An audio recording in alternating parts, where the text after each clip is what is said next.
నమస్కారం. దీనికి కారణం ఇటీవల తెలంగాణలోని పెద్దపల్లిలో బయటపడిన కొన్ని పురాతన శాసనాలు. అవును. ఇవి మామూలు రాళ్లు కావు, సుమారు 2000 ఏళ్ల క్రితం నాటివి, శాతవాహన వంశానికి చెందినవి. సరిగ్గా చెప్పారు. బ్రాహ్మీ లిపి, ప్రాకృత భాషలో ఉన్న ఈ శాసనాలు మనల్ని నేరుగా ఆ కాలానికే తీసుకువెళ్తున్నాయి. నిజమే. ఇది చాలా ముఖ్యమైన ఆవిష్కరణ. ఈ శాసనాలు దక్కన్ చరిత్రకు సంబంధించిన కొన్ని ఖాళీలను పూరించగలవు. అవును. అందుకే ఈరోజు మన చర్చ యొక్క ఉద్దేశమేమిటంటే, ఈ ఆధారాలను ఒక ప్రారంభ బిందువుగా తీసుకొని శాతవాహనుల ప్రపంచాన్ని అర్థం చేసుకోవడం. అసలు ఎవరు ఈ శాతవాహనులు? వాళ్ల సామ్రాజ్యం ఎంత పెద్దది, వాళ్ల పాలనలో ఉన్న ప్రత్యేకత ఏంటి? సరే, అయితే మొదలు పెడదాం. మన దగ్గరున్న ఈ ఆధారాలతో శాతవాహనుల పాలన, వాళ్ల ఆర్థిక వ్యవస్థ, సమాజం, ఇలా అన్ని కోణాల్లోనూ లోతుగా చర్చిద్దాం. తప్పకుండా. ముందుగా అసలు ఎవరు ఈ శాతవాహనులు? పురాణాల్లో వీరిని ఆంధ్రులు అని పిలుస్తారు. కాని ఆసక్తికరంగా వారి శాసనాల్లో ఎక్కడా ఆ పదం కనిపించదు. అవును, ఇది చాలామందిని కన్ఫ్యూజ్ చేసే విషయం.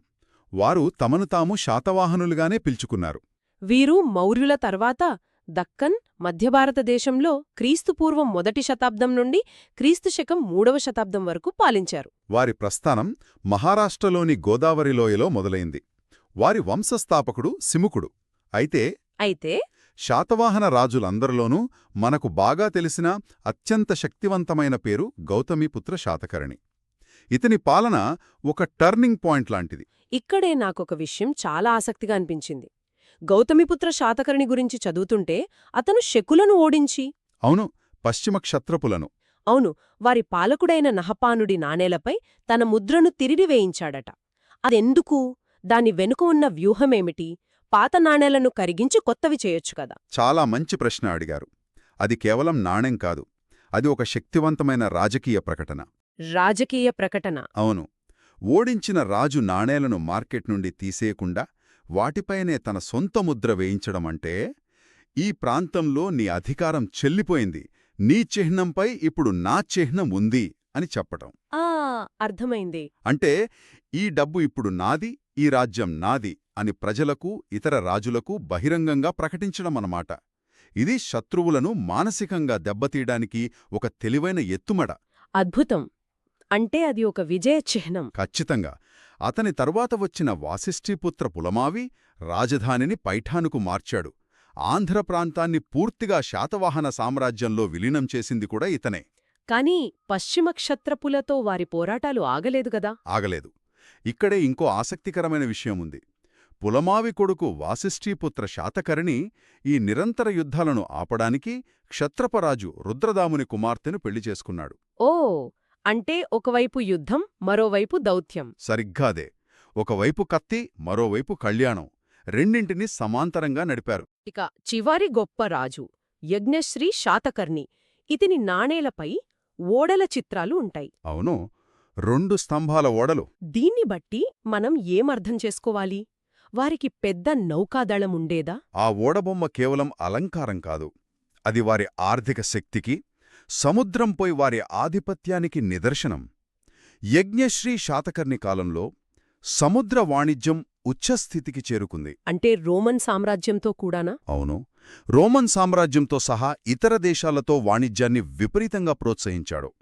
ఆ నాణేలు వారి వాణిజ్య విస్తరణకు, నౌకాయాన నైపుణ్యానికి ఒక బ్రాండ్ అంబాసిడర్ లాంటివి. ఇంత పెద్ద వాణిజ్యం, ఇంత పెద్ద సామ్రాజ్యం, మరి వీటన్నిటికీ పునాది ఏమిటి? వారి ఆర్థిక వ్యవస్థ దేనిపై ఆధారపడి ఉండేది? పునాది ఎప్పుడూ వ్యవసాయమే. ముఖ్యంగా కరీంనగర్, వరంగల్ ప్రాంతాల్లో ఇనుప పనిముట్లు అంటే నాగలి కర్రులు, గుణపాలు, గొడ్డేలు పెద్ద సంఖ్యలో దొరికాయి. ఇనుము వాడకం వల్ల వ్యవసాయం సులువై ఉంటుంది. ఖచ్చితంగా. వారు అడవులను నరికి గట్టి నేలలను కూడా సాగులోకి తీసుకువచ్చారు. వరినాట్లు వేయడం లాంటి పద్ధతులను ఉపయోగించి ఉత్పత్తిని విపరీతంగా పెంచుకున్నారు. అంటే కృష్ణా గోదావరి డెల్టా ప్రాంతం ఒక పెద్ద రైస్ బౌల్గా మారిపోయిందన్నమాట. ఖచ్చితంగా. వ్యవసాయంలో మిగులు వచ్చినప్పుడే కదా నాగరికత అభివృద్ధి చెందేది. ఆహారం పుష్కలంగా దొరికితే అందరూ వ్యవసాయం చేయాల్సిన అవసరం లేదు. అవును, కొందరు ఇతర పనులు చూసుకుంటారు. చేతివృత్తులు, వర్తకం వంటివి. దీనితోనే నగరాలు, పట్టణాలు వెలిశాయి. దీన్నే మనం పట్టణీకరణ అంటాం. దీనికేమైనా ఆధారాలున్నాయా? బలమైన ఆధారాలున్నాయి. రోమన్ చరిత్రకారుడు ప్లీనీ తన న్యాచురల్ హిస్టరీ అనే పుస్తకంలో ఆంధ్రదేశంలో 30 గోడలతో కూడిన పటిష్టమైన పట్టణాలు ఉన్నాయని రాశాడు. 2000 ఏళ్ల క్రితం రోమ్లో కూర్చున్న ఒక చరిత్రకారుడు దక్కన్లోని మన నగరాల గురించి రాశాడా? అవును, ఇది ఆ కాలంలో ప్రపంచం ఎంత దగ్గరగా ఉండేదో చూపిస్తుంది. పెద్దబంకూర్లాంటి ప్రదేశాల్లో జరిపిన తవ్వకాల్లో ఇటుకలతో కట్టిన ఇళ్ళు, బావులు, భూగర్భ డ్రైనేజ్ వ్యవస్థలు కూడా బయటపడ్డాయి. అంటే వాళ్ళ పట్టణ నిర్మాణం చాలా ప్లానింగ్తో ఉండేదన్నమాట. అవును, ప్లినీ పత్తి గురించి కూడా ప్రత్యేకంగా చెప్పాడు. రోమన్ శాతవాహన నాణేలు కూడా ఇక్కడ విరివిగా దొరికాయి. దీన్ని బట్టి వాణిజ్యం ఎంత పెద్ద ఎత్తున జరిగిందో అర్థమవుతోంది. వారి నాణేలు కూడా చాలా ప్రత్యేకంగా ఉండేవని విన్నాను. అవును, ఆసక్తికరమైన విషయమేంటంటే శాతవాహనులు బంగారం నాణేలను ఎక్కువగా వాడలేదు. బదులుగా సీసం, రాగి, కంచు వంటి లోహాలతో నాణేలు తయారుచేశారు. అవునా? బంగారం ఎందుకు వాడలేదు? బంగారం కేవలం నిల్వ కోసం, అంటే బులియన్గా మాత్రమే ఉపయోగపడింది. సీసం లాంటి చౌక లోహాలతో నాణేలు వేయించడం వల్ల చిన్న చిన్న లావాదేవీలకు కూడా వాటిని వాడగలిగారు. అంటే వాణిజ్యం కేవలం పెద్ద వ్యాపారులకే పరిమితం కాలేదు. సరిగ్గా పాయింట్ పట్టుకున్నారు. వాణిజ్యం సామాన్య ప్రజల జీవితంలోకి కూడా చొచ్చుకుపోయిందని దీనర్థం. వాటిపై ఉన్న చిహ్నాల సంగతేంటి? ఓడల గురించి చెప్పారు, ఇంకా ఏముండేవి? వాటిపై ప్రాకృత భాషలో రాజు పేరు మరియు అనేక చిహ్నాలు ఉండేవి. ఏనుగు వారి బలానికి, సింహం వారి శక్తికి, చైత్యం, ధర్మచక్రం వంటివి బౌద్ధమతంపై వారికున్న ఆదరణకు సంకేతాలు. ప్రతి నాణ్యం ఒక చిన్న కథ చెప్పేదన్నమాట. సరే, ఇంత విభిన్నమైన ఆర్థిక వ్యవస్థ, ఇన్ని పట్టణాలు, మరి ఆ సమాజం ఎలా ఉండేది? ఇక్కడ నాకొక వింతైన విషయం కనిపించింది. ఏమిటది? శాతవాహన రాజులు తమ పేర్లకు ముందు తల్లుల పేర్లు పెట్టుకున్నారు. గౌతమీపుత్ర, వాశిష్ఠీపుత్ర ఇలా. ఇది చూస్తే వారికి మాతృస్వామ్యంపై గౌరవం ఉందనిపిస్తోంది. నిజమే. కాని సింహాసనం మాత్రం తండ్రి నుండి కొడుకుకే వెళ్లేది. అంటే అది పితృస్వామ్యమే. ఈ రెండింటినీ ఎలా అర్థం చేసుకోవాలి? ఇది శాతవాహన సమాజంలోని అత్యంత క్లిష్టమైన ఆసక్తికరమైన అంశం. దీన్ని అర్థం చేసుకోవాలంటే మనం బ్రాహ్మణీకరించబడిన దక్కన్ తెగ అనే మాటను విడమరిచి చూడాలి. అంటే వారు కేవలం దక్కన్ను ఆక్రమించుకున్న బయటి పాలకులు కాలు. వారు ఇక్కడి స్థానిక గిరిజన తెగలకు చెందినవారే. అందుకే వారిలో తల్లికి ప్రాధాన్యత ఇచ్చే స్థానిక ఆచారాలు బలంగా ఉన్నాయి. ఓకే. అయితే కాలక్రమేణా వారు ఉత్తరాది నుండి వచ్చిన వైదిక సంస్కృతిని, బ్రాహ్మణ మతాన్ని స్వీకరించారు. అందుకే వారి పాలనలో స్థానిక ఆచారాలు, వైదిక సంప్రదాయాలు రెండూ కలిసి కనిపిస్తాయి. అంటే ఒక హైబ్రిడ్ కల్చర్ అన్నమాట. సరిగ్గా అదే. గౌతమీపుత్ర శాతకర్ణి శకుల వల్ల దెబ్బతిన్న వర్ణ వ్యవస్థను పునఃస్థాపించానని గర్వంగా చెప్పుకున్నాడు. అదే సమయంలో వారి సమాజంలో వర్తకులు, చేతివృత్తులవారు చాలా ముఖ్యమైన పాత్ర పోషించారు. ముఖ్యంగా గంధికులు అని విన్నాను. అవును, అంటే అత్తర్లు, సుగంధద్రవ్యాలు అమ్మే వ్యాపారులు. వీళ్లు బౌద్ధ మతానికి విపరీతమైన దానాలు చేశారు. ఇటీవల పెద్దపల్లిలో దొరికిన శాసనాల్లో కూడా ఇలాంటి దానాల ప్రస్తావన ఉంది. ఓకే, ఇంత వివిధమైన సమాజం. ఒకవైపు వర్తకులు, మరోవైపు గిరిజనులు, ఇంకోవైపు బ్రాహ్మణులు. వీరందర్నీ ఒకే తాటిపై నడిపించడానికి ఎలాంటి పరిపాలనా వ్యవస్థ అవసరమై ఉంటుంది? వారిది ప్రధానంగా సైనిక ఆధారిత పరిపాలన. Military based administration. అవును, 3 అంచెల భూస్వామ్య వ్యవస్థ ఉండేది. పైన చక్రవర్తి, ఆయన కింద మహాభోజులు అనే చిన్న రాజులు, వారి కింద స్థానిక సైనిక నాయకులు, సేనాపతులు. మరి పరిపాలన సౌలభ్యం కోసం సామ్రాజ్యాన్ని రాష్ట్రాలుగా విభజించారు. వాటిని ఆహార అని పిలిచేవారు. ఇప్పటి మన జిల్లా కలెక్టర్లలాగా అప్పుడు మహామాతృలు అనే అధికారులు వీటిని చూసుకునేవారు. మరి గ్రామస్థాయి సంగతి, శాంతి భద్రతలు? గ్రామస్థాయిలో గౌల్మికా అనే ఒక ప్రత్యేక అధికారి ఉండేవాడు. ఇతనిని ఒక చిన్న సైనిక దళంతో కూడిన పోలీస్ చీఫ్ లాగా ఊహించుకోవచ్చు. ఆసక్తికరంగా ఉంది. అంతేకాదు, వారి సైనిక శిబిరాలైన కటక లేదా స్కంధావరాలు పరిపాలనా కేంద్రాలుగా కూడా పనిచేసేవి. ఇది వారి పాలనలో సైన్యం ఎంత కీలకమో చూపిస్తుంది. ప్లీనీ వారి సైన్యం గురించి చెబుతూ లక్షలాది సైనికులు, గుర్రాలు, ఏనుగులు ఉన్నాయని పేర్కొన్నాడు.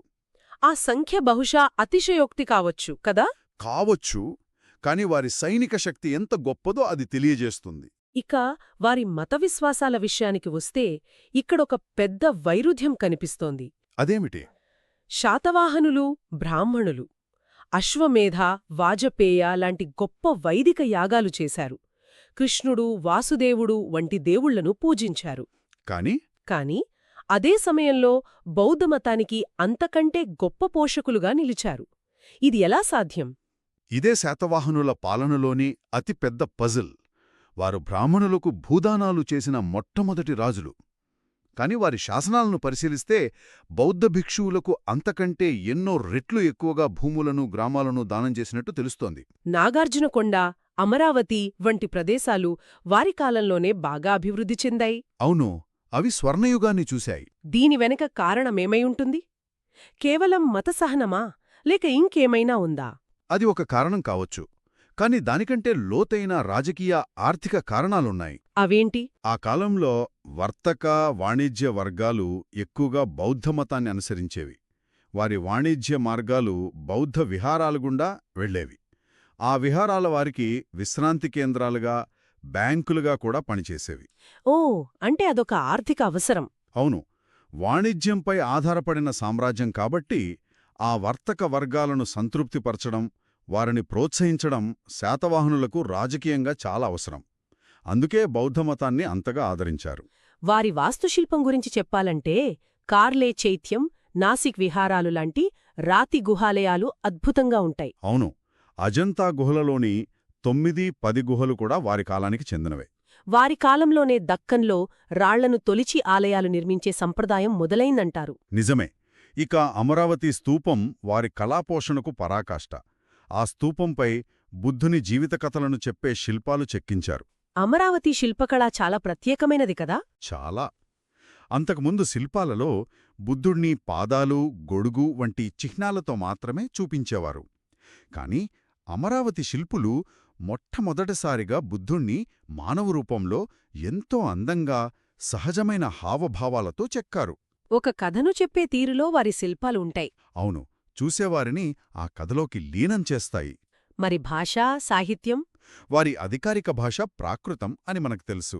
అవును, వారి శాసనాలన్నీ ప్రాకృత భాష, బ్రాహ్మీ లిపిలోనే ఉన్నాయి. వారు సాహిత్యాన్ని కూడా ఎంతగానో పోషించారు. శాతవాహన రాజులలో ఒకరైన హాలుడు స్వయంగా కవి. అతను గాథా సప్తశయి లేదా గాథా సప్తశతి రచించాడు కదా? అవును, 700 పద్యాల కావ్యం. ఇది ఆ కానపు గ్రామీణ జీవితం, ప్రేమ, విరహం, ప్రకృతి అందాల గురించి తెలియజేసే ఒక అద్భుతమైన సంకలనం. మొత్తానికి ఈ చర్చ నుండి మనమేం గ్రహించవచ్చు? శాతవాహనులు కేవలమొక రాజవంశం కాదు. కాదు. వారు సైనిక శక్తి, వాణిజ్య నైపుణ్యం మరియు మత సహనాన్ని అద్భుతంగా సమన్వయం చేసిన ఒక గొప్ప నాగరికత. అవును, మాతృస్వామ్య ఆనవాళ్లున్న పితృస్వామ్య సమాజం వారిది. ఉత్తర, దక్షిణ భారతదేశాల మధ్య ఒక సాంస్కృతిక వారధిగా నిల్చారు. ఖచ్చితంగా. తెలంగాణలో దొరికిన ఈ కొత్త శాసనాలు వారి వారసత్వాన్ని మనకు మరోసారి గుర్తుచేస్తున్నాయి. వారి పరిపాలన తెలంగాణ ప్రాంతంలో ఎంత లోతుగా పాదుకుపోయిందో తెలియజేస్తున్నాయి. వారు దక్కన్ చరిత్ర గతిని మార్చారు. అవును, వారి తరువాత ఇక్ష్వాకులు వచ్చినా వారు శాతవాహనుల పరిపాలనా విధానాలను, సాంస్కృతిక సంప్రదాయాలను, ముఖ్యంగా బౌద్ధమత పోషణను కొనసాగించారు. ఈ చర్చను ఒక ఆలోచనతో ముగిద్దాం. చెప్పండి. ఒకే రాజవంశం ఒకవైపు వైదిక యాగాలను ప్రోత్సహిస్తూ, మరోవైపు బౌద్ధమతానికి అంతకంటే ఎక్కువ ప్రాధాన్యత ఇవ్వడం, ఇది దేనిని సూచిస్తోంది? అది కేవలం రాజకీయ వ్యూహమా, వర్తకావసరమా, నిజమైన మతసహనమా, లేక సమాజంలోని విభిన్న వర్గాలను ఏకం చేసే ప్రయత్నమా? బహుశా ఇవన్నీ కలిస్తేనే శాతవాహనులు కావచ్చు.